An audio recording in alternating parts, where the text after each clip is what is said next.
Good morning, afternoon, evening, whatever time you happen to be tuning in. Thanks so much for tagging along this weekend as we launch our marathon with the brothers Gibb. We're starting off with an interview from 1989 in Australia, and I believe this is when they're promoting their new album entitled One. You guys make sure you like and subscribe if you enjoy this kind of content. We do this every other weekend with the brothers Gibb, and on the alternate weekends we do other oldies and classics from the 80s and going backward. So if that sparks your interest, consider subscribing to this channel to get locked in right here on the 3L so you don't miss one single video or one single update. That being said, we're not going to waste any more time. Let's jump right in.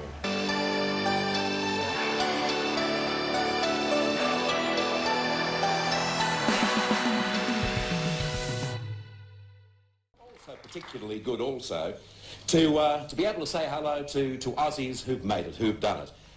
You would realise at the moment the Bee Gees have their first album out in, I think it's around about 6 years, called One, and it's selling like the proverbial hotcakes. In our Hollywood studios, please welcome Robin, Morris and Barry, the Bee Gees.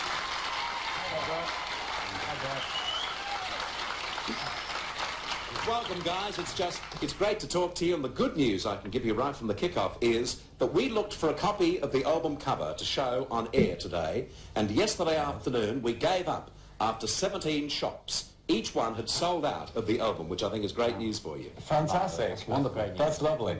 Why have you waited so long to go back on record? You want to start?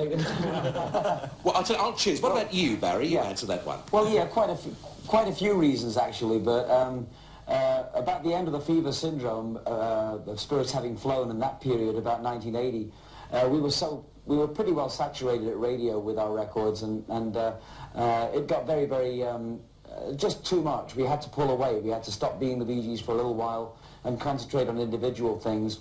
And we're bringing up our children and things, yeah, various reasons, writing for other people at the same time, but basically not being the Bee Gees for a little while because I think we've been on the forefront and we'd sort of been outplayed. So we wanted to not to go any further with that. We tried to pull back a little bit. Yeah. I suppose one of the great things about you as a group and also as writers is the fact that you have stayed together. Has that been hard? No. Not really. No, it's not been hard. It's something I think because we are brothers that we've stayed together so long. We're each other's best friends. We just do, when we do things together, it's a lot more magical because we seem to be a lot more power between the three of us than just doing things individually or together, or just two of us. But we think doing things individually is also good for us as a group. You know, it gets those little things out of your brain, and we feel more like a group now than we ever have. Okay, Robin, don't think you're going to get an easy time. No? Robin, touring, you're talking about easy times. Touring is always pretty rugged, isn't it? It's always pretty rugged, but I'm a vegetarian, and it's very difficult on the road to eat what you want to eat right, because you don't get the right diet, as you know, Bert. And it can be pretty tough, because all the hotels and restaurants that you go to outside your home don't cater for vegetarians. And I go a step further, I'm macrobiotic. Oh no. Macrobiotic is the word. And sorry to pause this right at this moment, but I'm just thinking like this.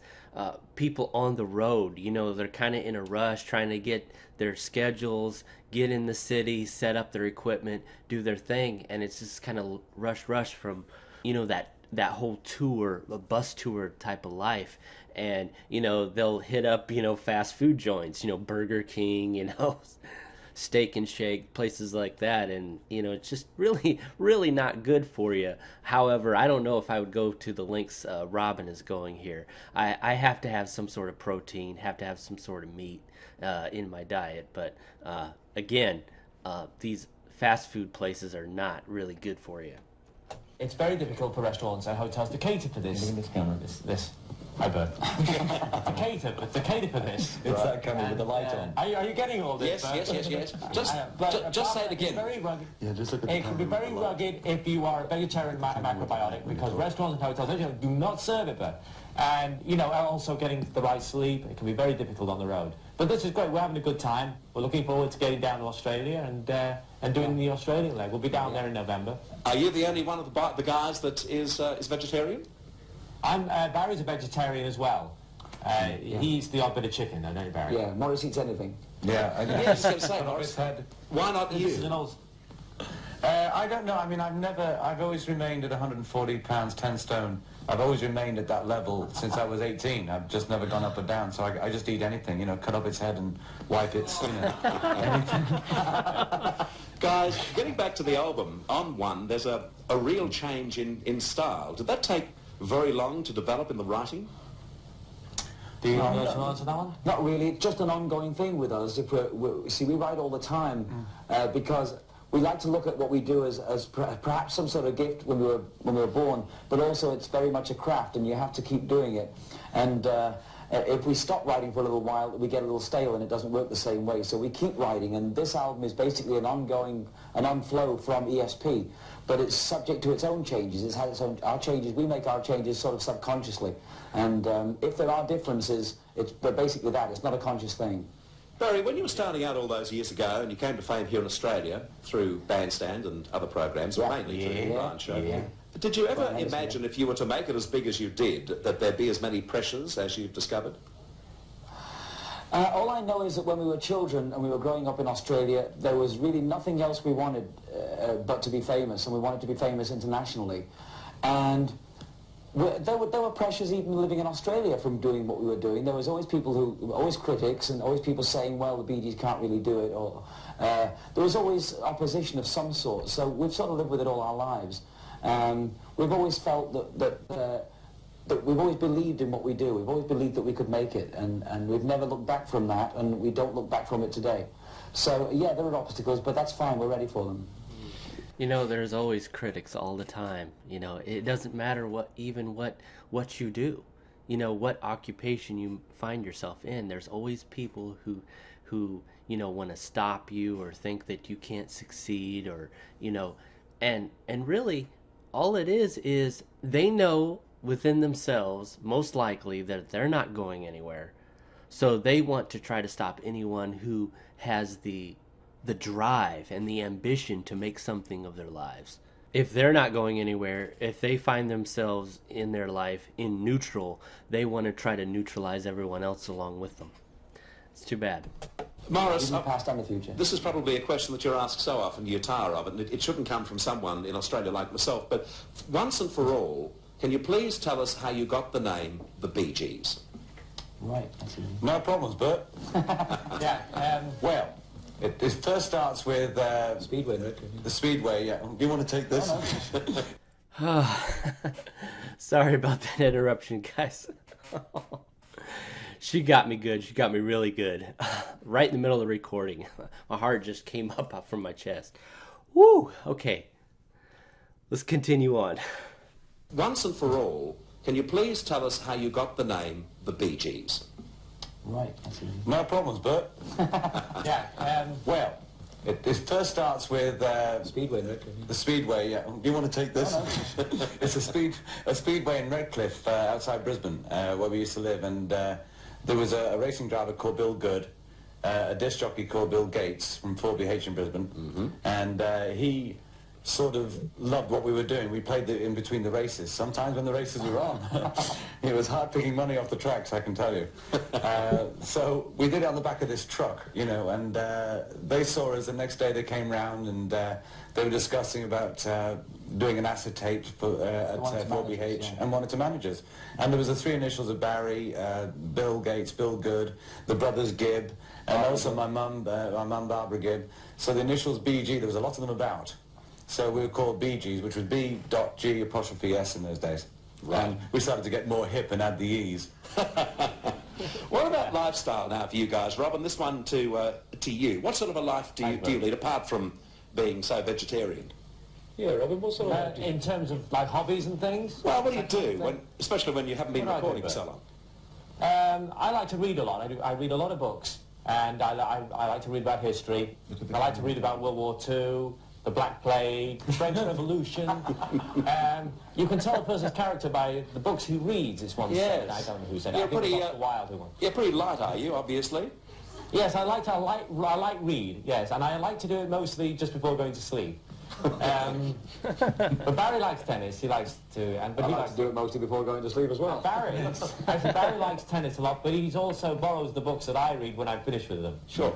Morris, what do you like to do just before you go to sleep? Well, I think that's rather personal, Bert. That's precisely why he asked. Well, Shandy. I transcend my life. What I've been doing over the past... Come on, tell the truth, you dirty... I mean, some of these things we don't even know, so it's going to be a revelation. I like to dabble into photography. I like to dabble into photography, Bert. Morris likes to take pictures at night before he goes to sleep. Before going to sleep. No, I like to experiment in my studio, actually. I experiment in sounds. Now, we thought he was a bit of a scientist, secretly, a closet scientist all these years, because he liked to experiment. Computers and that. And computers. Yeah. Let me just get this picture, with no pun intended. It means that each one of you, individually or by yourselves, have something quite different you like to do just before you go to sleep. Yes, That's true. It's not common knowledge, though. Truer than you think, Bert. Apart from music, what else do you do together? I mean, do you golf together, play tennis together, party together, rage together? Well, I play a lot of tennis. I also have a tennis tournament in Miami for diabetes, which raises about $100,000 a year. So I'm a pretty keen tennis player. Morris, once again, is a very keen photographer, and Robin is a keen reader of all kinds of historical books. I'm a great chronicleizer.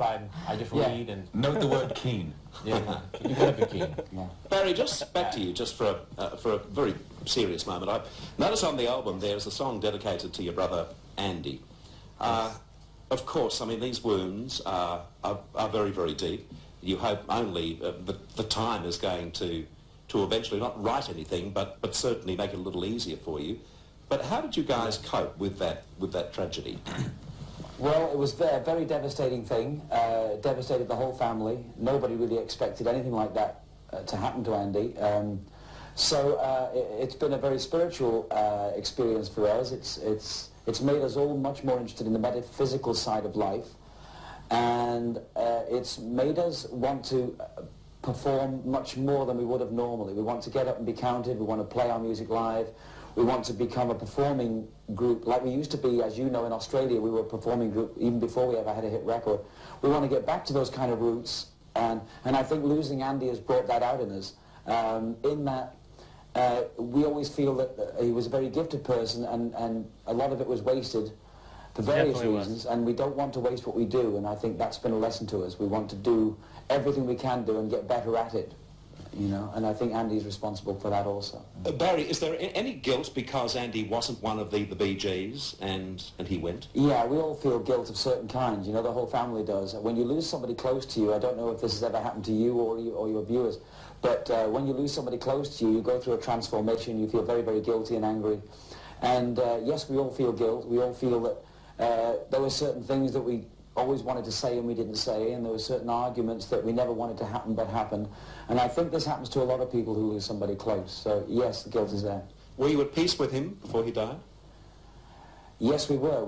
There were 2 very good years when Andy was at home with us, and he was very straight and in sobriety, I think that's the right word. He was very, very clear and straight about what he wanted to do with his life. He learned to fly. Let me tell you that he learned to fly about 3 months before he died. So it shows you that inside the person there was a very, very powerful force. It's not easy to learn to fly, you know. It's nothing that we've ever thought of doing, any of the rest of us as brothers. So you have to at least allow for that fact that it existed in him, and if he pointed that kind of force in the right direction, he would have been back at the top of his game, you know. How old was he, Barry? How old? He was 30 exactly. Yeah. 30, yeah. Well, course, I don't want to conclude things on a downer, but I just want to say that I do appreciate you talking about that, because I don't think anyone watching you today would not have a thought for Andy. We've got lots of That's thoughts lovely. for you. Especially, thank you. Yeah, a lot of thoughts. Especially people in Australia who knew Andy very well. Certainly, certainly. Yeah. As I say, we've got a lot of thoughts for you guys too, because it's been too long since you were out there where you belong. Yes. And we look forward to you seeing you on tour too. Well, let me say that we feel the same way. We feel very much Australian. We always have done, and we're sincerely looking forward to getting back and seeing all of our friends, and yourself, of course. Oh, and our sister too, who... Our sister Leslie, we'd like to say hello to if we could. The Evans family in Parramatta. Oh no, Windsor in New South Wales. Yeah. We'll charge you for that telegram. Thank you. Thanks, Robin. Thanks, Morris, and thanks, Barry. The Bee Gees.